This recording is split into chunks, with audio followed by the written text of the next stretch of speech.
Hi, I'm Carolina, your podcast host and expert womb healer. Over the past 5 years, I've served over 500 women to remove physical blockages in their bodies. We achieve this with Reiki. I believe healing doesn't have to be done alone, nor should it be. You will hear stories of healing, methods to heal with, and guest speakers covering taboo topics you won't hear anywhere else. Let's continue this journey of womb healing together. Hi, I'm Carolina, your podcast host and expert womb healer. Today, we are talking with Lakeisha Inswa, and we are going to be talking about her fertility journey and also learning how to advocate for yourself through fertility treatments.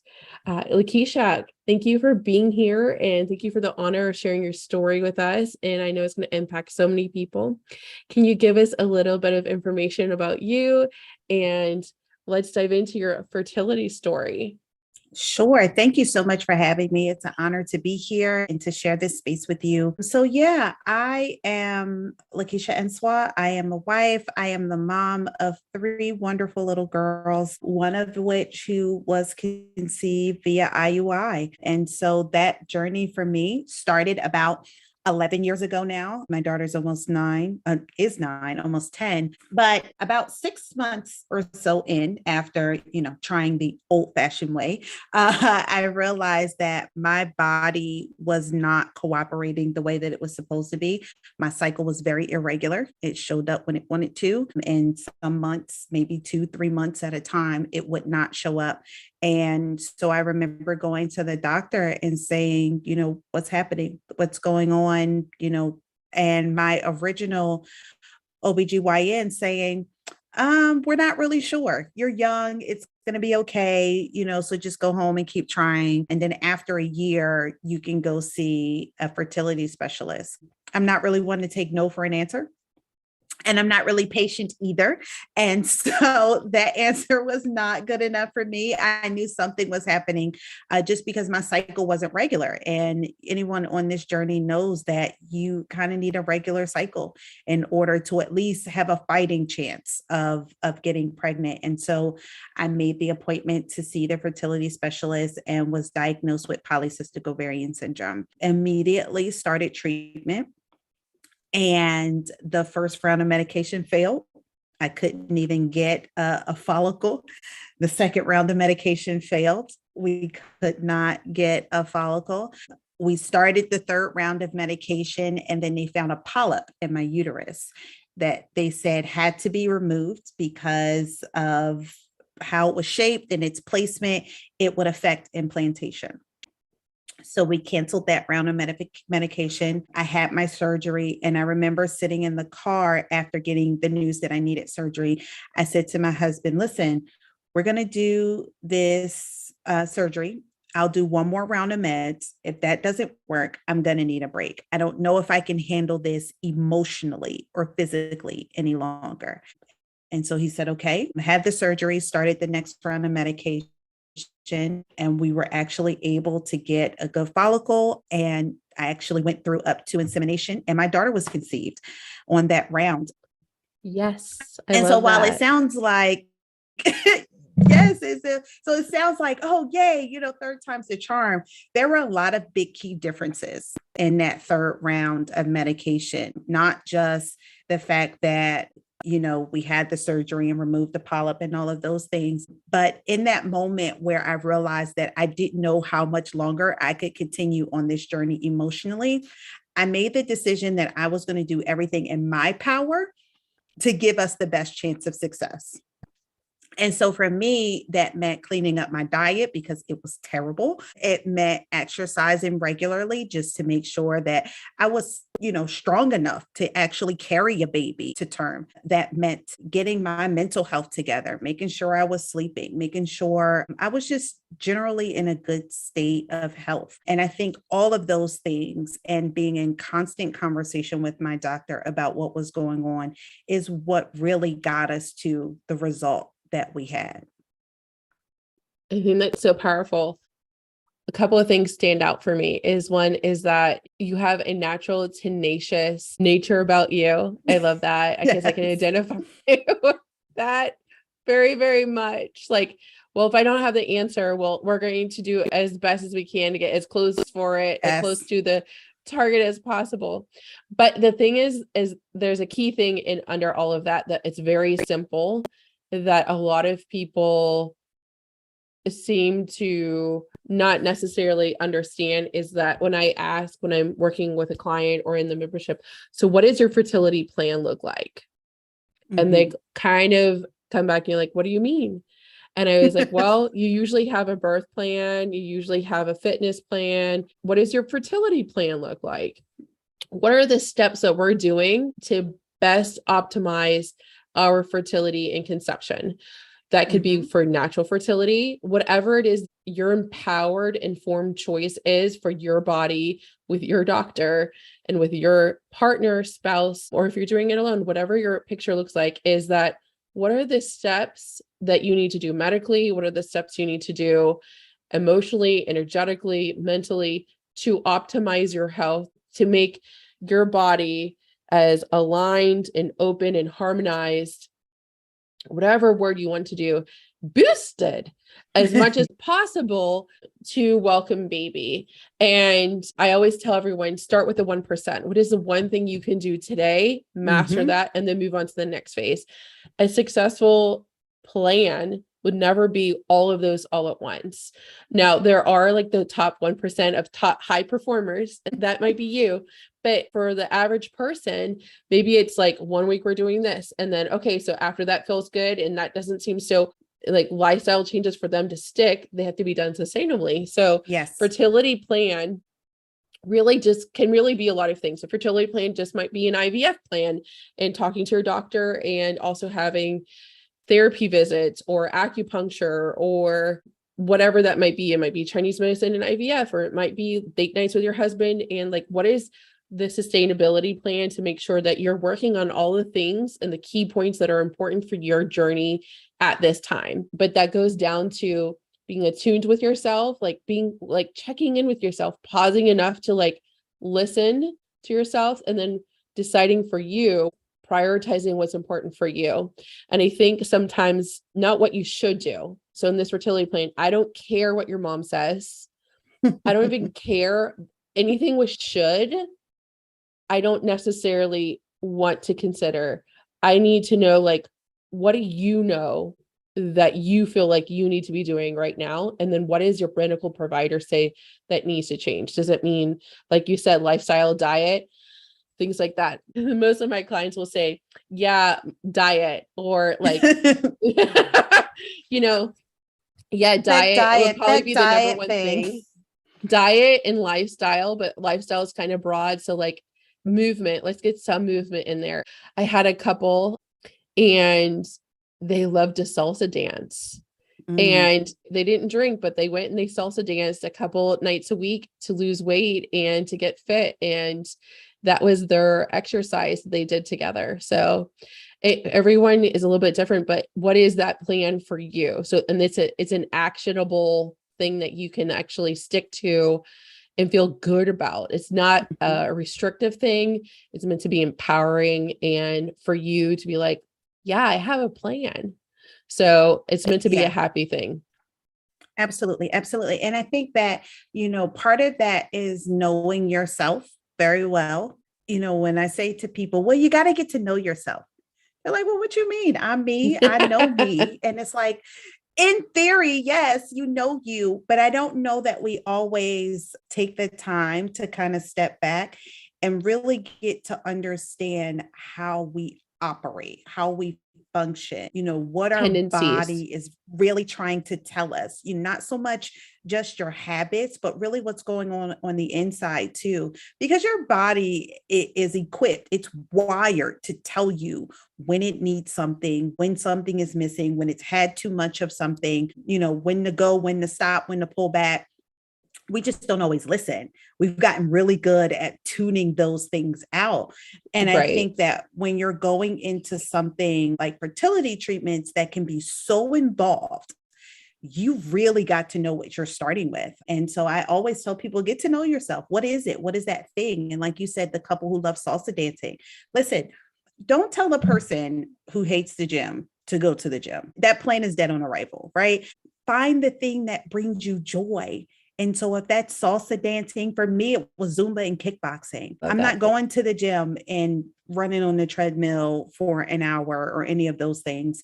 But I went to Zumba class twice a week and kickboxing once a week. Every single week. It was my happy place. It brought me joy. It was fun. It was stress relieving. Those are the things. So that's part of the getting to know you. So when somebody tells you to eat better, okay, well, what does that mean for you? It doesn't mean you got to go plant-based necessarily. It doesn't mean you got to go keto, gluten-free, all of the things. Figure out what your body needs and then do that. Absolutely.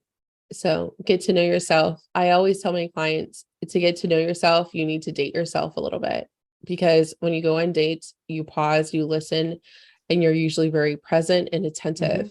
So sometimes it might be that you need to take yourself out on a coffee date, or you need to go and you need to journal and you need to set with the intention of listening to yourself. Even when I was trying to conceive, I had a friend that said, if you don't slow down, you'll be godsmacked. And I really didn't know at the time what that meant. She goes, either you are going to you're going to slow down, or God will make you slow down. And when I was trying to conceive, I was also recovering from the loss of my dad. I actually fell off my horse into a ditch, and I was off of work for 2 months because I had such a gnarly concussion. It's a memory loss. It was during that time I conceived my son. I was working 12, 14 hours a day. It was an hour each way from my house, my job. I was super married to my job, in addition to being a newlywed. And a lot of my identity was wrapped up in this job. And at that point, I had a terrible boss, and I was pulled in a lot of things, but the horse went right. I went left into the ditch. But if I had not had that time out where I couldn't watch TV, I couldn't be on my phone, I couldn't drive. And I really just had like a lot of conversations with my husband and also some other things. But like, I wouldn't have taken that time out of like, that was the time I really started to learn to be okay with being alone with myself.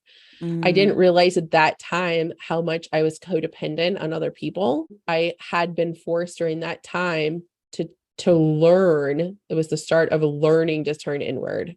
And boy, was it an awkward experience for myself. It was the stillness of learning to like pay attention to yourself is not an easy thing. But I got to know that I wasn't very good at it at the beginning, but slowly over time.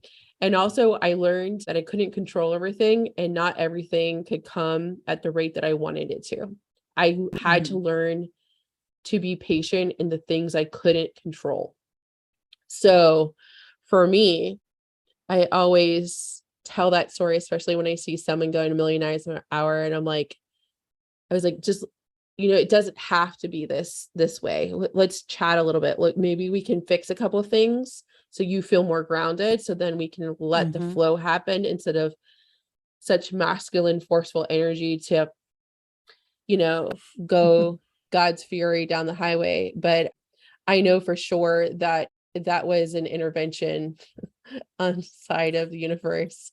So you have to slow down.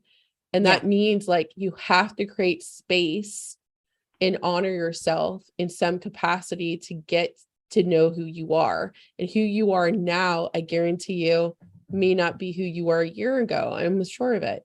This whole pandemic has changed everyone. So periodic check-ins is super important. That goes for your priorities and what you want, like where you are. Like, are my priorities for my marriage and my family are very much different now that my 5-year-old's in kindergarten than they were at the beginning of the year. So checking in with yourself and having those serious conversations and listening to your body, like you're saying, is so critical.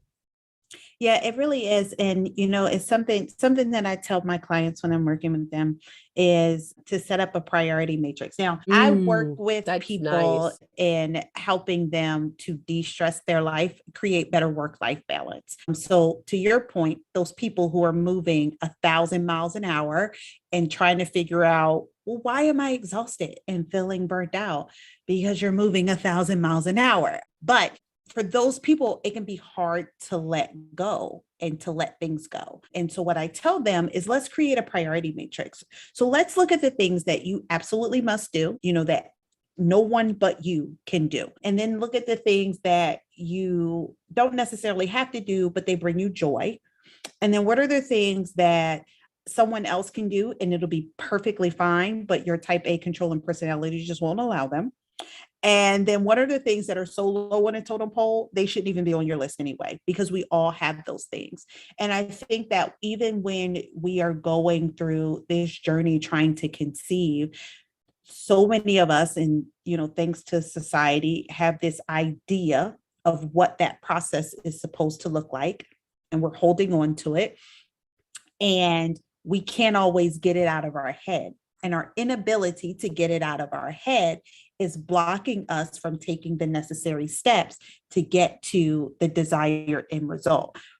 Because what I had to realize was, it doesn't really matter how we get there. Point is just to get there. And when you unmarry yourself to this preconceived notion of what this journey is supposed to look like, it allows you to take the necessary steps to sit in that uncomfortable silence sometimes and really get to know yourself and say, okay, what am I doing that's holding me back? What am I doing that is now allowing me to move forward? How can I open myself up more to the process that is really going to allow you to get to the end result? Now, I spent the first 10 years of my life as an only child. So talking to myself is like a regular occurrence, because when you're an only child, you got to talk to yourself because you spend a lot of time alone. But I realized that that's not something that a lot of people are comfortable with. And so I like that you mentioned journaling, because I think that that is one of the ways for people who struggle with the uncomfortable silence of just trying to get to know yourself. Journaling, particularly journaling in a way that's more of like a brain dump, is a great way to kind of unravel what's happening in your head, and then really kind of be able to look at it on paper and then kind of say, okay, these are the things that are kind of taking up space, and then kind of seeing, what do I actually need to take up space, and what are some thoughts that I might need to work through so that I can let go. But I think it's really important, as you mentioned, is that sometimes it is going to be a little bit awkward. But I think if we can move past that awkwardness and, like I said, unmarry ourselves from these kind of preconceived notions about what this journey is supposed to look like, that's what's going to get us to the other side. I love that you touched upon journaling. I have had greater success with pen to paper, with connecting my mind with all of my senses to get because the idea is that you want to exit your body. The whole point is connecting with who you are, but also the whole point is to also release. When you type it, it can be effective, but I have found more success in the actual physical writing of pen to paper, as you said, versus like a digital dump. And it's because it's like a release from as soon as the words are formed on the paper, it's like a purge from your mind. Like, you will feel physically lighter. And not to worry when you're doing a brain dump. Some people have asked, I use that a lot. A brain dump is any thought that or idea or feeling that may come up for you, in response to a prompt, or maybe you're just emptying your brain. In the brain dump, you're just emptying your brain, and there's no judgment on the paper. There's no structuring in which it has to come out. It doesn't have to make sense, but it doesn't have to be in any order. It's just letting it out onto the paper.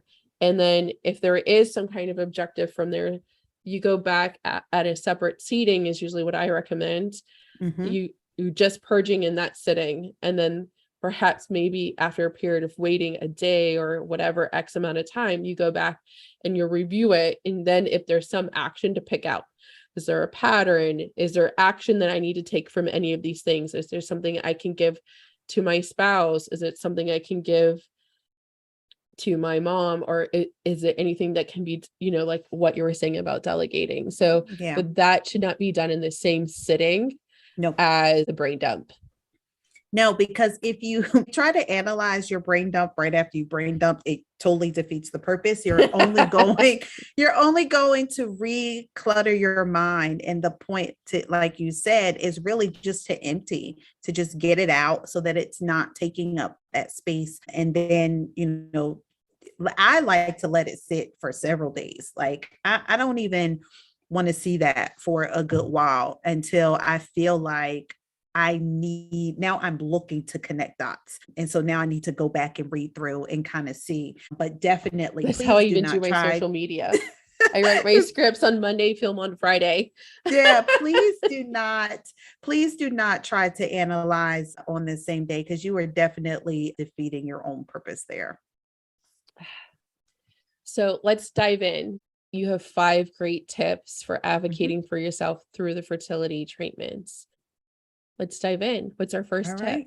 So our first tip, and we've kind of touched on it a little bit already, is getting to know your own body. So, going a little bit deeper than what we just spoke about is getting to know literally how your body is functioning. And I think this is so important because when you go to the doctor is speaking to you from the point of view of how the average body or how the textbook body is functioning. And their reactions, their prescriptions, their treatment plan is based a lot on those facts, how the average body, the textbook body functions. It doesn't always take into consideration, though, the uniqueness of you. You are unique. Each of us is unique. And so how we are going to react to the treatments, what type of treatments we need, it might vary depending on what your body does. But the only way that the doctor can make those adjustments is if they have all the information. And the only way they're going to have that information is if you are able to provide it to them, because there are things beyond what your blood work is going to tell them and what a physical exam is going to tell them.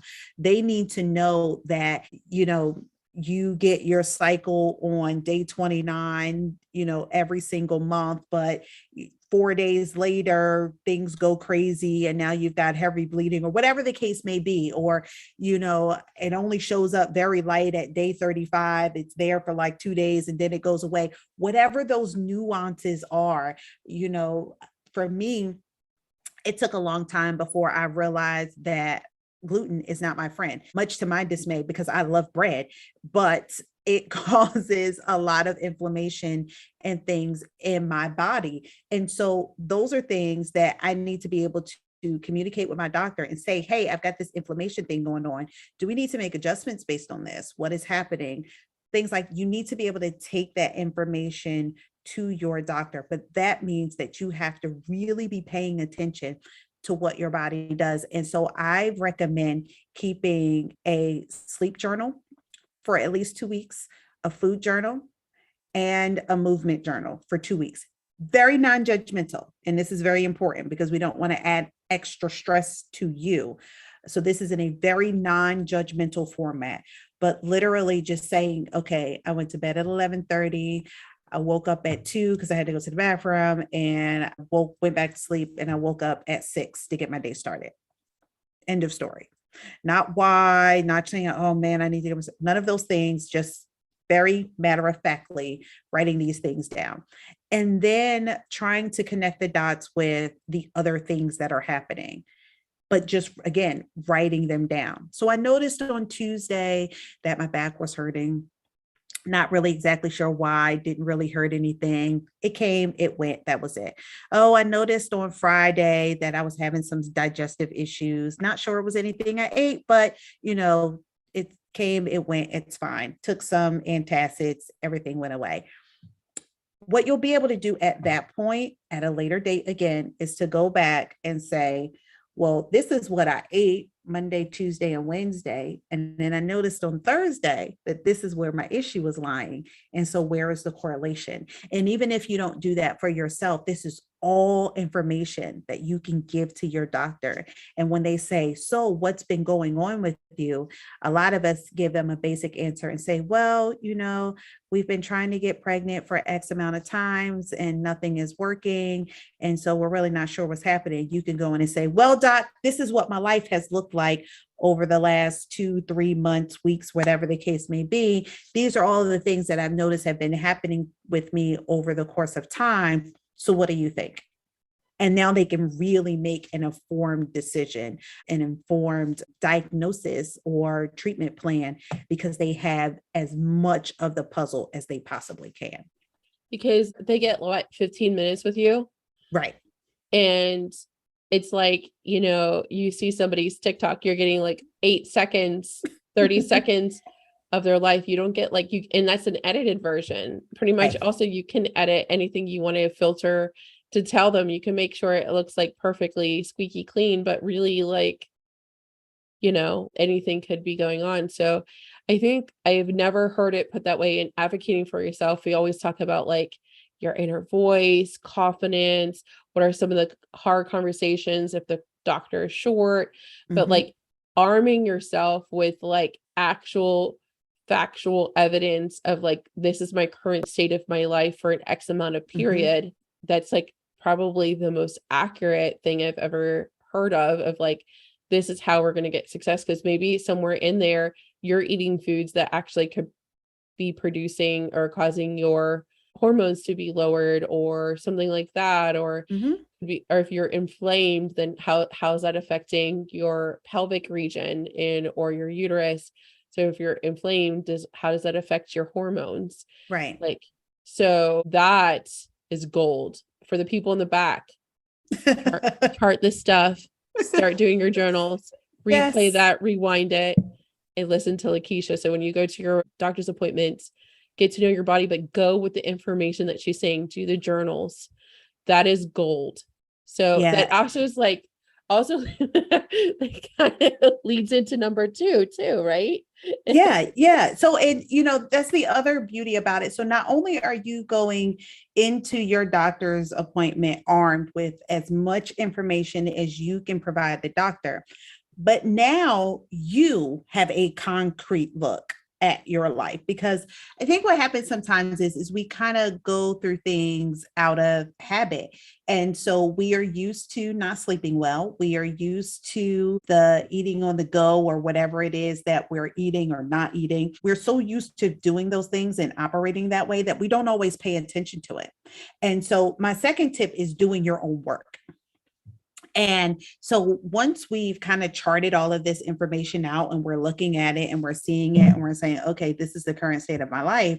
Now you can look at it and say, well, what can I change? Right? What is it that I can adjust within this that is going to make my situation better? And so for me, when I first started my treatments, I went in and I was just like, okay, I'm just going to do what the doctor says because they're the professional and I'm not going to do anything else. And we're going to hope for the best. Sometimes that works. For me, it did not. And I truly believe that when things turned a corner for me is when I took the things that I could control into my hands and I controlled them.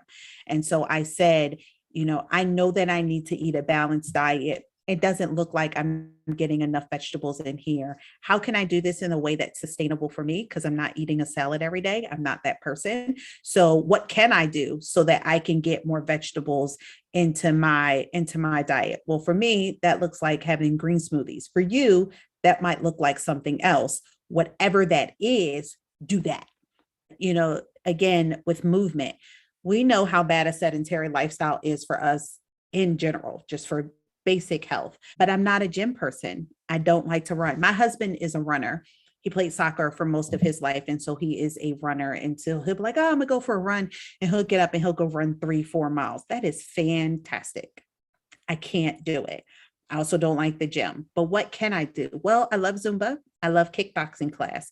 So I'm going to go do those things. And so that is me contributing to my body movement so that I am staying healthy. I am fit. And when I do get pregnant, my body is physically capable of carrying that baby to term.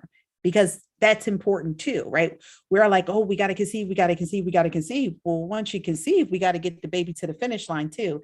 I didn't do that.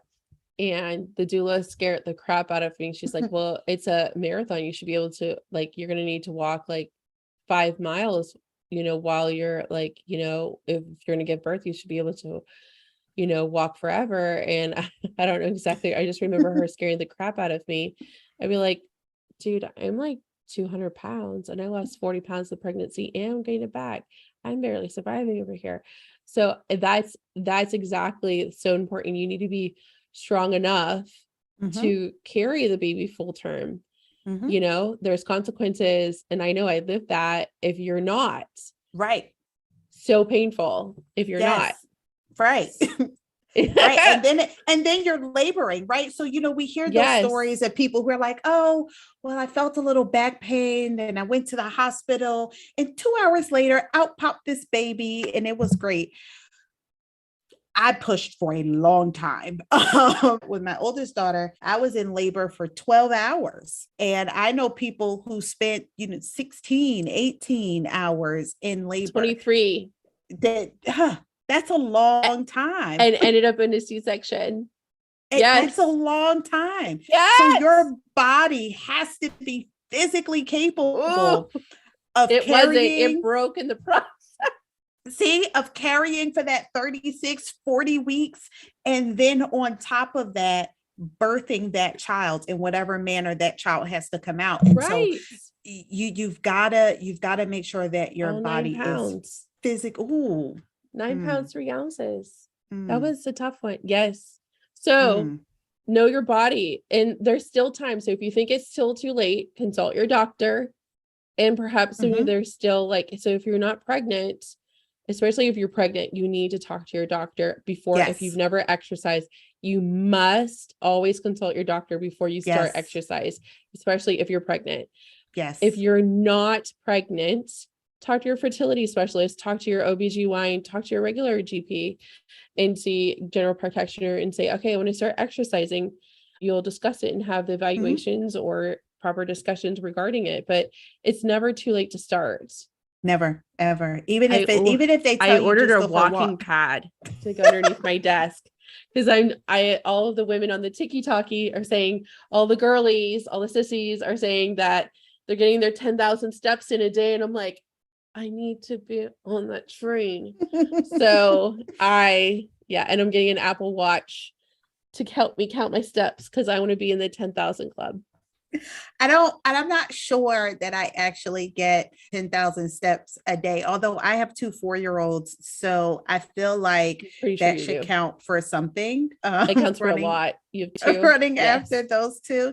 I feel like it should count for something, but yes, please move your body, always consult with your doctor. But even if it's something as simple as you go for a 20-minute stroll around the block once a day, it is a start. So start somewhere. It is never too late. But yes, you got to do your own work. Please, please, please do your own work.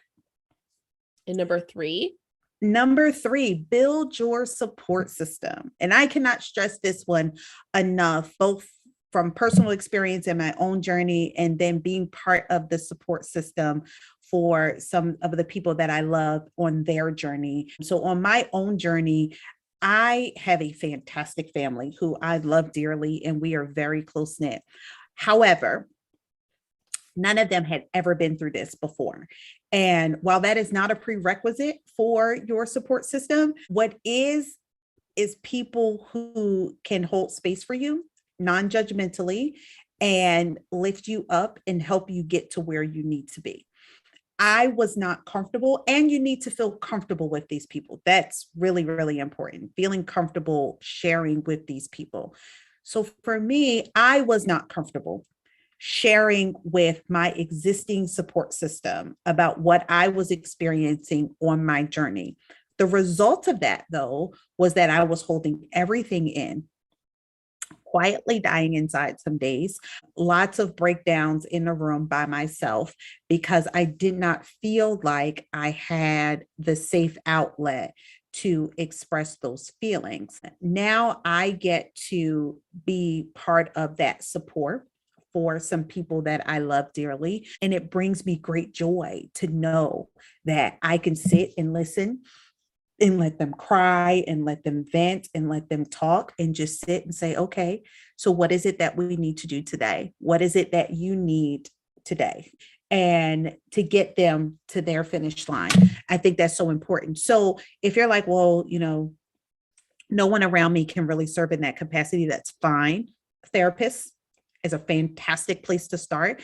A coach, there are plenty, is a great place to go. If you need recommendations, your doctor, your general practitioner, your OB, your fertility specialist, any of them, I'm sure, has a list of support groups and resources for you so that you can build that support system. So even if it doesn't already exist for you, you can build it. And I recommend that you build it as soon as you possibly can. I had actually the best referral from my OB.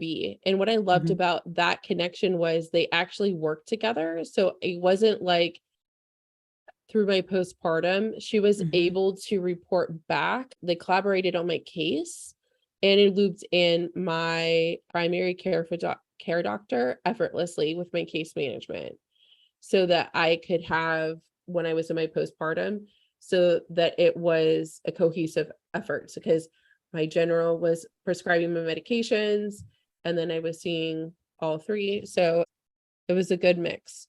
And I felt supported. So when I went to see the other, they were already updated. It wasn't like me having to reshare or rehash like the same sob story or whatever I was already being triggered by. That was very, very nice. I also love actually psychologytoday.com. You can search easily on there of mental health practitioners or any type of like psychologist or counselor on there. And also like there just seems to be a lot more specializations than before. Your support system, it's really important also to understand, and this is kind of personal for me, is that if you have a family, maybe you don't live near your family, or maybe your family is not healthy. So I think in-person community is just as important as distance or emotional support. So like a lot of my emotional support is out of the state of Nebraska. I do have some, but if I want community here in Nebraska, it's on me to build it. So I get as much as I put into it. So if I want community, I have to be the one that's cultivating that, and I have to be seeking it out. It has to be on me that I'm building it, either through church or through, maybe mom organizations. It's up for me to invest the time through multiple points of different areas in the community to build these more in-depth and seek these deeper relationships. Because as much as my best friends are in Miami, or, my other friend Cricket, she lives in Atlanta, they can't come over, at 3 a.m. when I'm like having this total meltdown when my kid was having an ear infection and I felt like I was going to lose my mind because I hadn't slept in 3 days. My best advice is get a therapist before you give birth. 2, and make sure you have a standing relationship with that. You will never regret having a positive relationship with a therapist that's only invested with you. If you're going for marriage counseling, make sure you have your own therapist that's not the same therapist as the one that's counseling you both. That's a rule. Absolutely. And 3 is you need an in-friend safe person. This person is going to be like your ride or die. And that's going to be the person at 3 a.m. they're going to pick up, 2 a.m. they're going to pick up. And it's going to be the one that's like, okay, she can come and rescue me. And in turn, you need to be able to like have that for her or him. My recipe for success for if you do not have a built-in like family unit, that's where you should be striving for, because I guarantee you there is somebody out there who thinks you're the bee's knees. So as much as my best friends, they love me and they'll counsel me and they love me to the cows come home, but they're 1,000 miles away. They can't do much. They can't bring me a casserole, or like when we had COVID, it was a very lonely experience. And so I'm doing everything I can to make sure that we're building that community. Like we're getting, after the pandemic, we kind of stepped away from church for a while. So, and now there's this whole new church stuff. So, okay, clean slate, we'll start over. But that's where I am right now, is like, if I want community, the honest truth, I looked at myself and I had to hold myself accountable. Well, we kind of don't have community because we kind of withdrawn from the community because of the pandemic. So now it's, if we want friends that are like this like rich community where we go over and our kids are friends and things like that, I have to put the energy out there. I have to, be accountable for that. So make sure that you're Yeah. also putting yourself out there. That's very important. Yes. And for my introverts, because I know there's someone who's Oh, listening and they're like, oh, but I'm an oh, that's introvert and I true. That's can't do true. that. I'm such an I feel extrovert you. too. I am you. I am an introvert. And so, for me, friends, again, so like I said earlier, I spent the first 10 years of my life as an only child. And I am very much an introvert. Peopling is hard for me. And so I have to be very intentional about creating that community because I will live in silo. And my people do not live close to me either. And so I have an older and a younger cousin who we were really kind of raised like sisters. But one is in Atlanta, one is in Texas. I'm in Pennsylvania. And so they're very far. So they'll pick up the phone at 2 a.m. But like you said, they can't come over at 2 a.m. And so now I have to say, okay, I need to make friends with people. And to your point, I've gotten back to church and have been trying really hard to make friends. But what I will say to my introverts is start small. If you can make just one friend and do it in a place where you feel the most comfortable. So if there is a place of worship that you go regularly, start there. If there is a community event, if there is a particular exercise class, start there. I'm not necessarily going to recommend, trying at your kid's school. That can be hard for us introverts. So I'm not going to recommend that, but you start small. But it is possible, even as an introvert, to create that community. I've been working on it diligently for the last couple of years, and I'm really happy to say that I do have a handful of people that I do get to spend some time with, and we get to commiserate over being moms and trying to work and all of those things, and enjoy each other's company. So it is possible. That leads us into point number 4. Yes. So point number 4, and I think this one is really important too. Don't be afraid to get a second opinion. And with that, don't be afraid to change doctors. So Oh, even if you're pregnant too. even Yeah. if you're pregnant, even if you're in treatment and medically what the doctor is telling you is sound information and the treatment plan seems like it is a good treatment plan, and is in line with your own research because you did your own work, but you're not getting the warm and fuzzies. And I'm not saying that you have to feel like you and your doctor are BFFs. However, you should feel safe. You should feel heard. You should feel cared for. You should feel valued and respected, not just by the doctor, but the entire team in the office. So if you are going into the office and you feel like you are not being valued and respected as a person, if you feel like your doctor is talking at you and not to you, if you feel like they are not listening to your concerns or answering your questions, you have the right to change doctors. And with that, if you feel like something that they're telling you just doesn't sound right, or you feel very unsure about the advice that you're getting, you are not forced to move forward. You do not have to take what they say as law. You can go and get another opinion. You can go and seek the advice of another medical profession, even if it's just for them to be a sounding board and say, hey, I was unsure about this. Does this sound right to you based off of this available information? And if they have the same information that your doctor had about you and in your situation, and they come up with a completely different plan, you might even need to get a third opinion to kind of figure out what works best for you. But either way, if something feels off or you have questions, you can seek a different opinion. You can change doctors. And I think this is really important also when you're pregnant, because when you're pregnant, you're so vulnerable because it's not just you, it's this other life that you're creating. And so really, again, at any time you should feel valued, heard, and respected.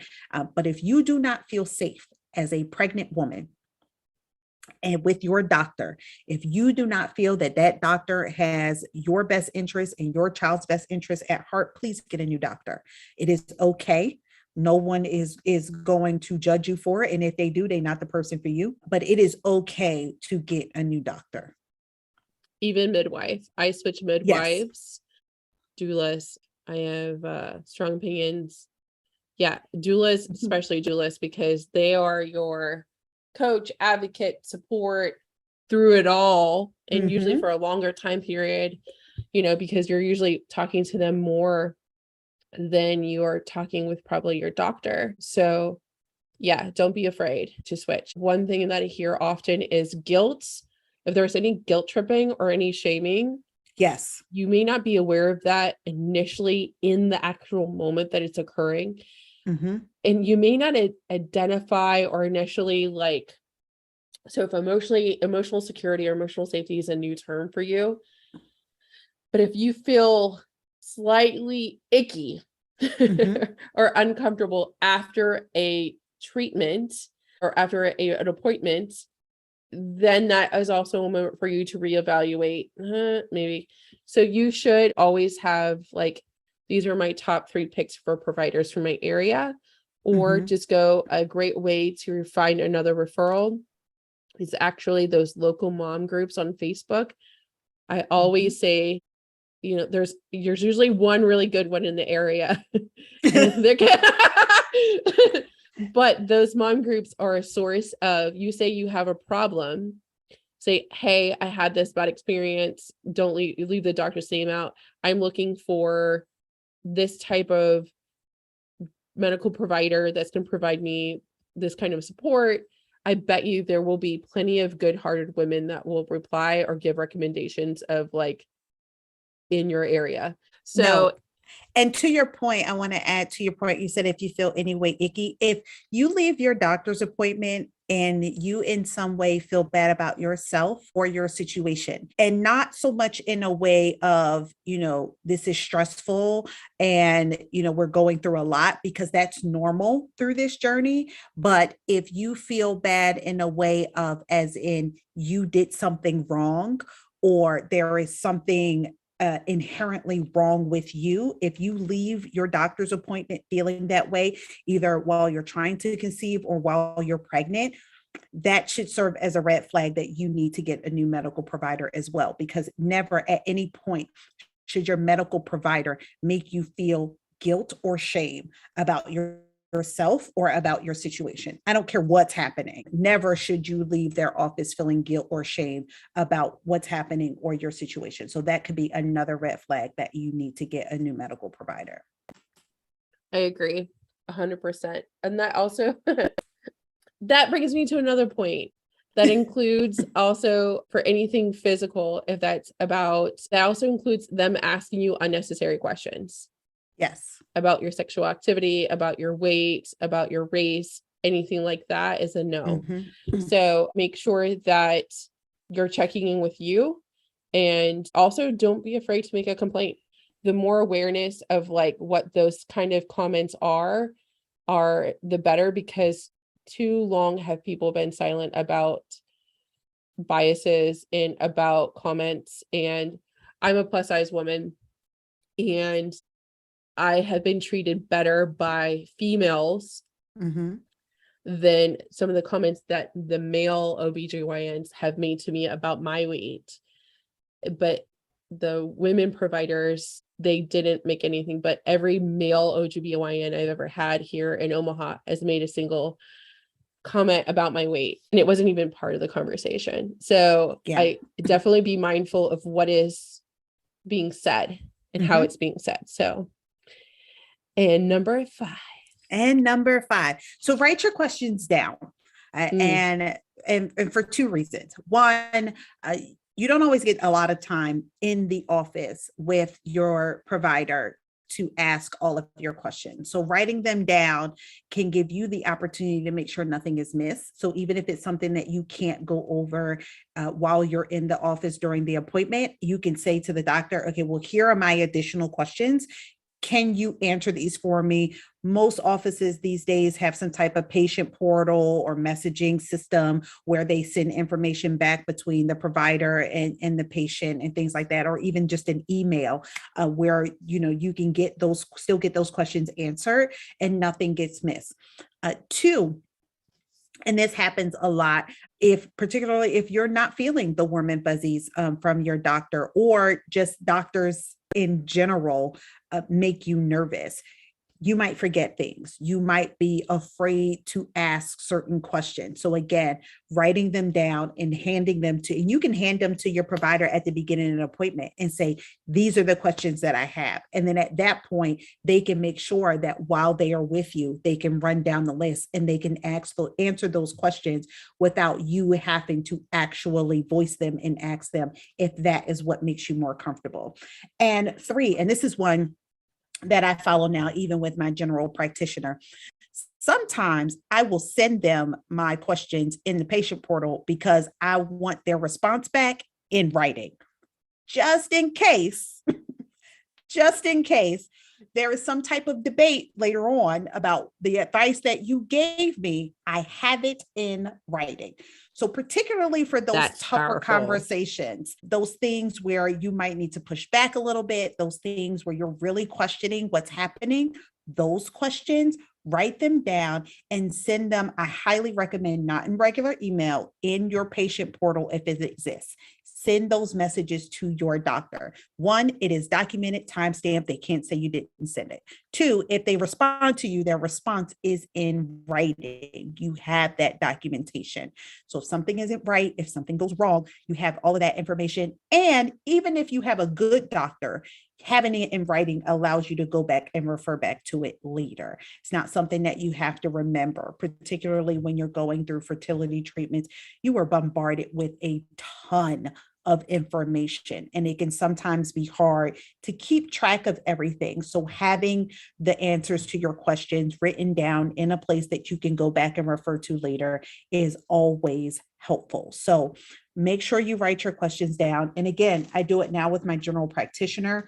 When you have kids, and I'm generally the one who takes my kids to the doctors, but before we go, I always say to my husband, hey, is there anything, that you had a concern about that you wanted me to ask the doctor about? Usually I shoot it to him in a text message so he can send it back to me. So then I get to the doctor's office and I'm like, okay, well, by the way, doc, we had these questions that I wanted to ask you, so nothing gets missed. So less for you to have to remember, and then you have that documentation to go back to later.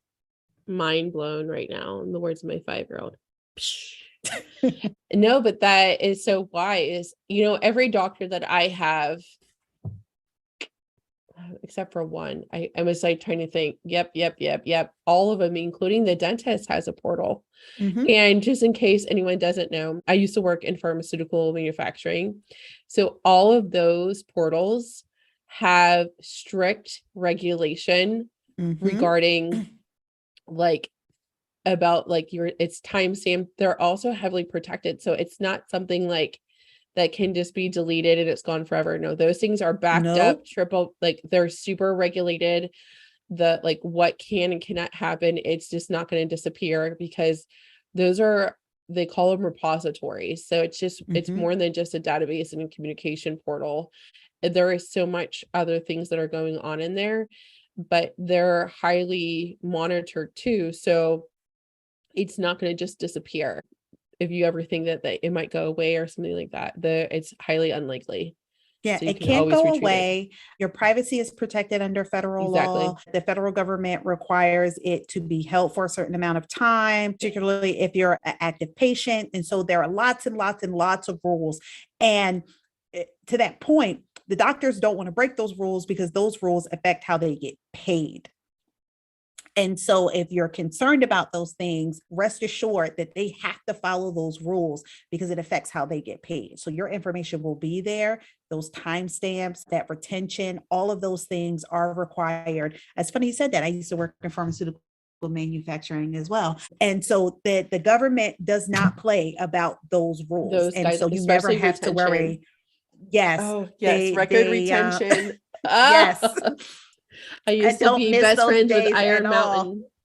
Oh my God. Me too. the boxes, the papers, the forms. But yeah, so yeah, you don't have to worry about your information disappearing. You don't have to worry about, privacy things and things of that nature. It's not just out there in the open, which is why I recommend the patient portal over general email. If you have a good relationship with your doctor, you feel comfortable with general email, there's a tendency that their professional email address tends to be encrypted. So there is some level of protection there as well. But the reason why those portals exist is to give you that extra layer of protection. So by all means, use them. So let's recap our episode. So if you are either embarking on your fertility journey, or you're in the thick of it, or you're actively looking at fertility clinics, or even going through fertility treatments or pregnant, these tips apply to you, and even then some. So if you're looking to advocate for yourself, understand that these are just tips. Some might fit you, some may not, but definitely take where it does resonate and leave the rest. So tip number 1 was get to know your body. Tip number 2, do your own work. Tip number 3 was build a support system. Number 4, don't be afraid to get a second or third opinion. And 5, write down your questions and get the answers in writing if you can. Also, one point about asking the questions is if you are super shy, or maybe you suffer from maybe nervousness in some cases, having your partner go with you, or an advocate on your behalf, if it's allowed, they can come and help, either you ask the questions or they can ask the questions or hand it. But having that second person in the room, they're going to hear things differently than you did. So they're going to pick up on things that are different than you did. Also, if you need a moment at any point during the appointment, just ask for, can you just please give us a moment? They can step outside. You're not going to hurt anyone's feelings. And if you do, then again, that's a red flag. Yeah. So like in my case, I did that through my whole pregnancy. I didn't want people who were training to be a midwife to be in my cervical checks. I didn't want cervical checks. Like how often did I really need to be checked? So, and then I would ask to go pee, and I would literally call my doula while I was in the bathroom. Is this really necessary? Because I really didn't know what I was doing. How many times do I have to do this? So there's a lot of things you can do. And if you need help, ask, reach out. So how can our listeners get in touch with you, Lakeisha? So I am primarily on Instagram. You can also find me on Facebook. You can find my company, Well Beauty Lab, at Well Beauty Lab on Facebook and Instagram. You can find me on Instagram. It's l.enswa. That's ENTSUAH. So you can find me there. If there is something that was said, you want some more information on, you need some clarification on, or you just want to say, hey, I tried this with my doctor and it worked, shoot me a DM. I will be more than happy to hear and respond. I love that. Thank you so much for your time, and thank you for being here. And I appreciate you so much. Thank you so much. It was a pleasure for me. It was an honor to connect and serve you this week. If you are a spiritually curious person wanting to conceive and heal blockages in your fertility, click the link in the episode description to learn more about the Fertility Foundation Collective. Until next time, my friend, know you are loved.